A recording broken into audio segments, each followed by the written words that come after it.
সিরিয়ার বর্তমান পরিস্থিতিকে অপব্যবহার করছে ইসরায়েল, দখলদারি আর কতদিন? আন্তর্জাতিক সম্প্রদায় ও সিরিয়ার নয়া সরকারের নীরবতা সূচকে ইসরায়েলি সেনাবাহিনী সিরিয়ার ভূখণ্ডে নতুন সরঞ্জাম মোতায়েন করেছে। সিরিয়া সীমান্তে দখলকৃত ভূখণ্ডে প্রতিষ্ঠিত ঘাঁটিতে এসব সরঞ্জাম আনা হয়েছে।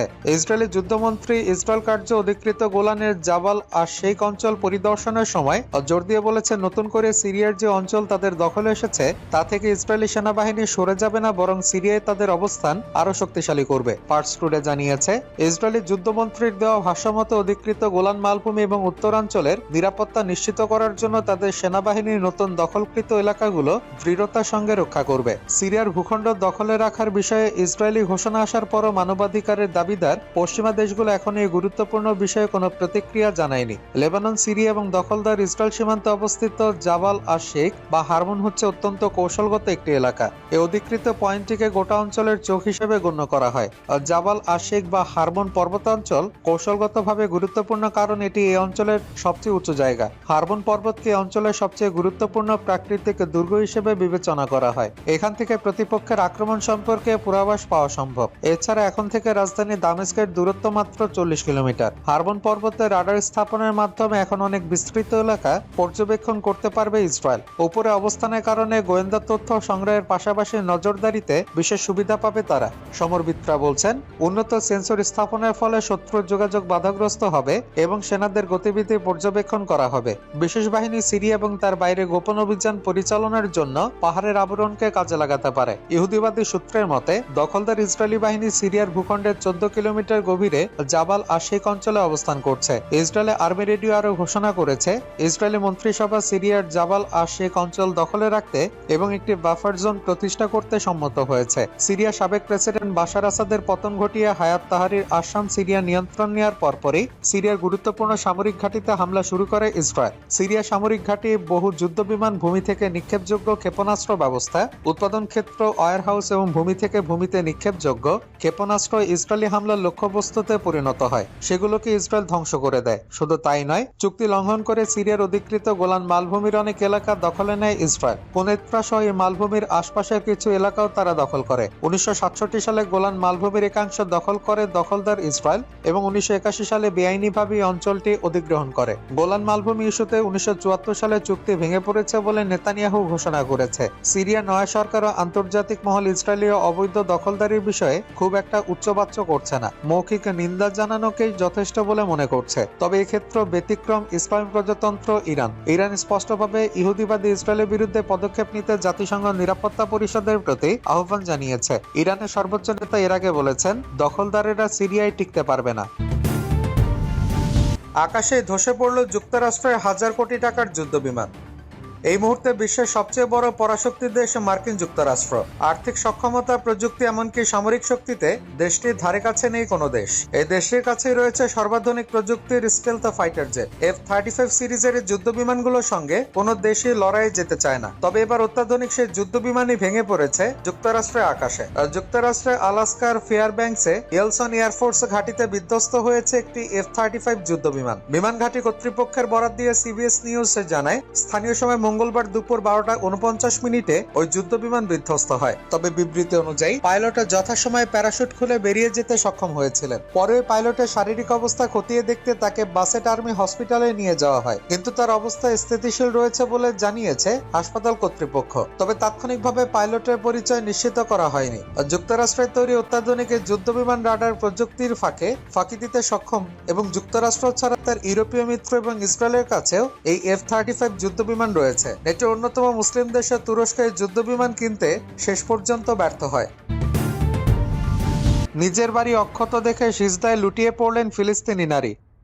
যুদ্ধবিরতির পর গাজার লাখ লাখ উদ্বাস্তু তাদের বাড়িতে ফিরছেন, অথচ তাদের ঘরবাড়ি বলে কিছুই আর অবশিষ্ট নেই। ইসরায়েলি আগ্রাসনে সব ধূলিসাৎ হয়ে গেছে। 15 মাস আগেও যে সুন্দর সাজানো শহরে তারা প্রশান্তির নিঃশ্বাস নিয়েছেন তা এখন ধ্বংসস্তূপ। চারদিক শুধু ধুলোর মোটা আস্তরণে ঢাকা, যেন হাজার বছরে পরিত্যক্ত কোনো শহর কিংবা বিরান ভূমি। বাড়িতে ফিরে তারা দেখছেন বোমার আঘাতে ধসে পড়া ঘরগুলো স্তূপ হয়ে আছে।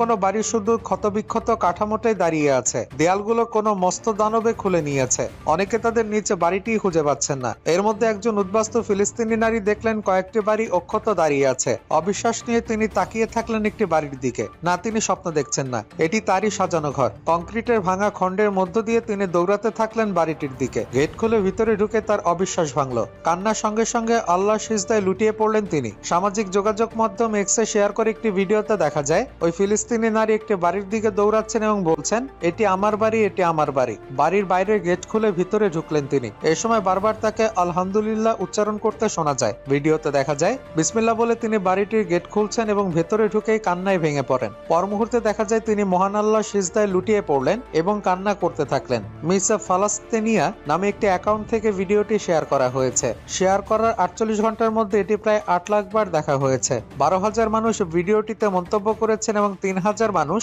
এটি শেয়ার করেছেন। ট্রাম্পের হুমকির পর গ্রিনল্যান্ডে সেনা পাঠাতে চায় ফ্রান্স। গ্রিনল্যান্ড নিয়ে যুক্তরাষ্ট্রের প্রেসিডেন্ট ডোনাল্ড ট্রাম্পের বিরোধের মধ্যে আর্কটিক দ্বীপটিতে সেনা মোতায়েনের ইচ্ছার কথা জানালো ফ্রান্স।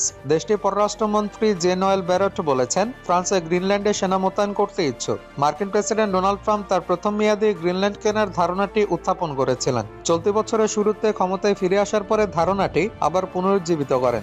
যুক্তরাষ্ট্রের জাতীয় নিরাপত্তার জন্য গ্রিনল্যান্ডের গুরুত্বের কথা উল্লেখ করে বিশ্বের বৃহত্তম দ্বীপটি পেতে সামরিক শক্তি ব্যবহারের সম্ভাবনা উড়িয়ে দেননি ট্রাম্প। তবে স্বায়ত্তশাসিত অঞ্চলটি নিয়ন্ত্রণকারী ডেনমার্ক জোর দিয়ে বলেছে গ্রিনল্যান্ড বিক্রির জন্য নয়। মঙ্গলবার 28 জানুয়ারি ফ্রান্সের সুদ রেডিওর সঙ্গে এক সাক্ষাৎকারে পররাষ্ট্রমন্ত্রী ব্যারট জানান, সেনা মোতায়েনের বিষয়ে ইতোমধ্যে ডেনমার্কের সঙ্গে আলোচনা শুরু করেছে প্যারিস। তিনি বলেন, যদি ডেনমার্ক সাহায্যের জন্য আহ্বান জানায় তবে ফ্রান্স সেখানে থাকবে। ইউরোপীয় সীমানা সার্বভৌম, তা উত্তর, দক্ষিণ, পূর্ব এবং পশ্চিম হোক না কেন, আমাদের সীমান্তের সঙ্গে কেউ তালগোল পাকাতে পারে না। ফরাসি মন্ত্রীর মতে ইউ পররাষ্ট্রমন্ত্রীদের বৈঠকে অন্যান্য সদস্য দেশগুলো ডেনমার্কের প্রতি তাদের সমর্থনের প্রতিশ্রুতি দিয়েছেন। সেনা মোতায়েনের বিষয়টি বিবেচনা করার জন্য প্রস্তুতির ইঙ্গিতও দিয়েছেন।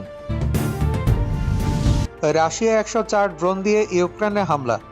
রাশিয়ার জ্বালানি ও বিদ্যুৎ কেন্দ্র লক্ষ্য করে রাতভর ড্রোন হামলা চালিয়েছে ইউক্রেন। এতে একটি শিল্প স্থাপনায় আগুন লেগেছে। বুধবার 29 জানুয়ারি রুশ কর্মকর্তারা বলেছেন, মঙ্গলবার দিবাগত রাতে দেশটির 9টি অঞ্চলে 104টি ড্রোন দিয়ে এ হামলা চালানো হয়। তবে হামলাগুলো ঠেকিয়ে দেওয়ার দাবি করেছে রুশ বাহিনী। খবর রয়টার্সের। রুশ সংবাদ মাধ্যম বলছে, রাশিয়ার জ্বালানি ও বিদ্যুৎ কেন্দ্রের বিরুদ্ধে ইউক্রেনের ব্যাপক ড্রোন হামলার লক্ষ্যবস্তুর মধ্যে একটি পারমাণবিক বিদ্যুৎ কেন্দ্র ছিল।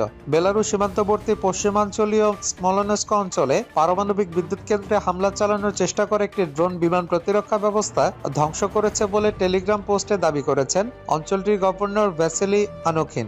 রাশিয়ার উত্তর পশ্চিমে বৃহত্তম বিদ্যুৎ উৎপাদনকারী কেন্দ্র স্মোলেনস্ক পারমাণবিক বিদ্যুৎ কেন্দ্রটি স্বাভাবিকভাবে কাজ করছে, প্ল্যান্টের প্রেস সার্ভিসের বরাত দিয়ে জানিয়েছে রাষ্ট্রীয় সংবাদ সংস্থা আরআইএ। রাশিয়ার প্রতিরক্ষা মন্ত্রণালয় বলছে, পশ্চিম রাশিয়া জুড়ে 104টি ড্রোন হামলা চালিয়েছে ইউক্রেন, যার মধ্যে 11টি স্মোলেনস্ক অঞ্চলে ধ্বংস করা হয়েছে। প্রতিরক্ষা মন্ত্রণালয় আরও জানিয়েছে, রাশিয়ার বিমান প্রতিরক্ষা ব্যবস্থা 9টি অঞ্চলে ইউক্রেনীয় ড্রোন ধ্বংস করেছে। 104টি ড্রোনের মধ্যে অর্ধেকেরই বেশি ড্রোন কুরস্ক অঞ্চলে ধ্বংস করা হয়েছে। এই অঞ্চলে বেশ কয়েকটি গ্রাম দখল করে থাকা ইউক্রেনীয় সৈন্যদের তাড়িয়ে দেওয়ার জন্য কয়েক মাস ধরে রাশিয়ান বাহিনী লড়াই করছে।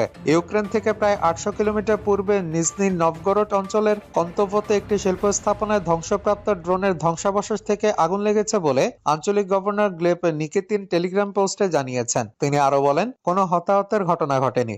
রাশিয়ান টেলিগ্রাম নিউজ চ্যানেল বাজা জানিয়েছে, কন্তভোতে একটি তেল শোধনাগারে আগুন লেগেছে। ইউক্রেন সীমান্তবর্তী বেলগরোড অঞ্চলের গভর্নর জানিয়েছেন, ড্রোন হামলার ফলে একজন আহত হয়ে হাসপাতালে ভর্তি হয়েছেন। ব্রিটিশ বার্তা সংস্থা রয়টার্স বলছে, ড্রোন হামলা নিয়ে ইউক্রেন এখন পর্যন্ত কোনো মন্তব্য করেনি। কয়েক মাস ধরে রাশিয়ার বেশ ভেতরে দূরপাল্লার হামলা বাড়িয়েছে তারা। পশ্চিমা প্রযুক্তি অর্থের সহায়তায় এসব দূরপাল্লার হামলা চালাচ্ছে ইউক্রেন। দেশটি বলছে, রাশিয়ার অভ্যন্তরে তাদের হামলার লক্ষ্য মস্কোর যুদ্ধ প্রচেষ্টার মূল অবকাঠামো ধ্বংস করা। হোয়াইট হাউসের প্রেস ব্রিফিংয়ে থাকতে পারবেন টিকটকার ব্লগাররা। হোয়াইট হাউসের প্রেস ব্রিফিংয়ে থাকতে পারবেন টিকটকার, ব্লগার ও পডকাস্টাররা। নতুন নিয়ম চালু করছে ট্রাম্প প্রশাসন। এ লক্ষ্যে হোয়াইট হাউসে প্রেস পাসের জন্য আবেদনের আহ্বান জানিয়েছেন ডোনাল্ড ট্রাম্পের প্রেস সচিব কারোলিন লেভিট। এই পদক্ষেপের মাধ্যমে তিনি মূলধারার গণমাধ্যমের বাইরেও পৌঁছানোর চেষ্টা করছেন। মঙ্গলবার হোয়াইট হাউসের পোডিয়ামে প্রথমবারের মতো এসে লেভিট বলেন, এখানে নতুন মিডিয়া কণ্ঠস্বরের জন্য একটি অতিরিক্ত আসন সংরক্ষিত। আপনি যদি একজন টিকটক কন্টেন্ট নির্মাতা, ব্লগার বা পডকাস্টার হন এবং বৈধ সংবাদ কন্টেন্ট তৈরি করেন, তাহলে আপনাকে প্রেস সনদ পাওয়ার জন্য আবেদন করতে অনুমতি দেওয়া হবে। ট্রাম্প একাধিকবার ওই ঐতিহ্যবাহী গণমাধ্যমকে জনগণের শত্রু বলে সমালোচনা করেন এবং তিনি তার হোয়াইট হাউসে ফিরে আসার জন্য বেশ কিছু পডকাস্টে উপস্থিতিকে কৃতিত্ব দেন। লেভিট বলেন, ঐতিহাসিকভাবে সবচেয়ে কনিষ্ঠ প্রেস সচিব হিসেবে আমি নতুন মিডিয়া কণ্ঠস্বরের জন্য এই রুম খুলে দিতে পেরে গর্বিত। হোয়াইট হাউসের এই রুমে মোট 49টি আসন রয়েছে, যা বিভিন্ন সংবাদ সংস্থার জন্য বরাদ্দ করা হয়। আসন পাওয়ার জন্য সংবাদ সংস্থাগুলোকে হোয়াইট হাউসে করেসপন্ডেন্টস অ্যাসোসিয়েশনের সদস্য হতে হয়। আর যদি জায়গা থাকে তাহলে আসনবিহীন সাংবাদিকরা পাশে দাঁড়িয়ে রিপোর্ট করতে পারেন, যেমনটি লেভিটের প্রথম ব্রিফিংও হয়েছে। নতুন প্রেস সচিব ট্রাম্প সম্পর্কে সাংবাদিকদের বলেন, তিনি মিথ্যা রিপোর্টের জন্য তাদের দায়বদ্ধ রাখার প্রতিশ্রুতি দিয়েছেন। লেভিট বলেন, আমরা জানি এদেশের অনেক ঐতিহ্যবাহী মিডিয়া প্রতিষ্ঠান সম্পর্কে এই প্রেসিডেন্ট এবং তার পরিবারের বিরুদ্ধে মিথ্যা প্রচার করা হয়েছে। আমরা তা মেনে নেব না। ট্রাম্পের দ্বিতীয় মেয়াদের অভিষেকের 8 দিন পর এই লেভিটের প্রথম ব্রিফিং ছিল। এর আগে তিনি কেবল ফক্স নিউজের মতো কিছু রক্ষণশীল গণমাধ্যমের সঙ্গে কথা বলেন। ট্রাম্পও তার নির্বাচনী প্রচারণার সময় কিছু গুরুত্বপূর্ণ মার্কিন টিভি নেটওয়ার্কের সঙ্গে সাক্ষাৎ এড়িয়ে বেশিরভাগ ডানপন্থী পডকাস্টগুলোর সঙ্গে কথা বলেছিলেন। এগুলোর মধ্যে জনপ্রিয় জো রোগান এক্সপিরিয়েন্স ছিল অন্যতম। যে কারণে পাকিস্তান ভ্রমণে নাগরিকদের সতর্ক করল যুক্তরাজ্য। নিজ দেশের নাগরিকদের পাকিস্তান ভ্রমণে সতর্ক করেছে যুক্তরাজ্যের সরকারি সংস্থা দ্য ফরেন কমনওয়েলথ ও ডেভেলপমেন্ট অফিস বা এফসিডিও। জারি করা নতুন নির্দেশিকায় পাকিস্তানের বিভিন্ন অঞ্চলে ব্রিটিশ নাগরিকদের জন্য নিরাপত্তা ঝুঁকির বিষয়ে সতর্ক করা হয়েছে। মঙ্গলবার 28 জানুয়ারি এক প্রতিবেদনে এই খবর দিয়েছে দ্য এক্সপ্রেস ট্রিবিউন। মঙ্গলবার প্রকাশিত নির্দেশিকায় পাকিস্তান আফগানিস্তান সীমান্তের 10 মাইলের মধ্যে ভ্রমণ এড়ানোর পরামর্শ দেওয়া হয়েছে, যেখানে নিরাপত্তা পরিস্থিতি অত্যন্ত উত্তপ্ত। এছাড়া খাইবার পাখতুনখোয়া বা কেপি প্রদেশের বেশ কয়েকটি এলাকা যেমন বাজোর, বান্নু, সোয়াত, পেশোয়ার এবং উত্তর ও দক্ষিণ ওয়াজিরিস্তান সহ অন্যান্য অঞ্চল ভ্রমণ না করার আহ্বান জানানো হয়েছে। কাকরোরাম হাইওয়ের মানসেরা থেকে চিলাস পর্যন্ত এবং N45 হাইওয়ের মারদান থেকে চিত্রাল পর্যন্ত বিশেষ করে কালাশ উপত্যকায় যাওয়া নিরুৎসাহিত করা হয়েছে। বেলুচিস্তানে শুধুমাত্র অত্যাবশ্যকীয় ভ্রমণের অনুমতি দেওয়া হয়েছে, যেখানে N10 মোটরওয়ের দক্ষিণ অংশ এবং সিন্ধু সীমান্তলগ্ন N25 মহাসড়কের নির্দিষ্ট অংশের বাইরে ভ্রমণ নিরুৎসাহিত করা হয়েছে। আজাদ জম্মু ও কাশ্মীরের নিয়ন্ত্রণ রেখার 10 মাইলের মধ্যে এবং সিন্ধু প্রদেশের নোয়াবশাহের উত্তরের কিছু এলাকায় ব্রিটিশ নাগরিকদের না যাওয়ার পরামর্শ দেওয়া হয়েছে। এই সতর্কতা এমন সময় এসেছে যখন খাইবার পাখতুনখোয়া ও বেলুচিস্তানে সন্ত্রাসী হামলার সংখ্যা বেড়েছে, যা মূলত আফগানিস্তান সীমান্তবর্তী এলাকাগুলোতে আইন শৃঙ্খলা রক্ষাকারী বাহিনী ও নিরাপত্তা বাহিনীর উপর কেন্দ্রীভূত। পাকিস্তান বারবার আফগানিস্তানকে আহ্বান জানিয়েছে যাতে তাদের ভূখণ্ড সন্ত্রাসী গোষ্ঠীগুলোর দ্বারা ব্যবহার করা না হয়। এরই মধ্যে পাকিস্তানের সেনাবাহিনী সন্ত্রাস বিরোধী অভিযান জোরদার করেছে। গত 2 সপ্তাহে খাইবার পাখতুনখোয়া ও বেলুচিস্তানের নিরাপত্তা বাহিনীর অভিযানে 28 জন সন্ত্রাসীকে হত্যা করা হয়েছে।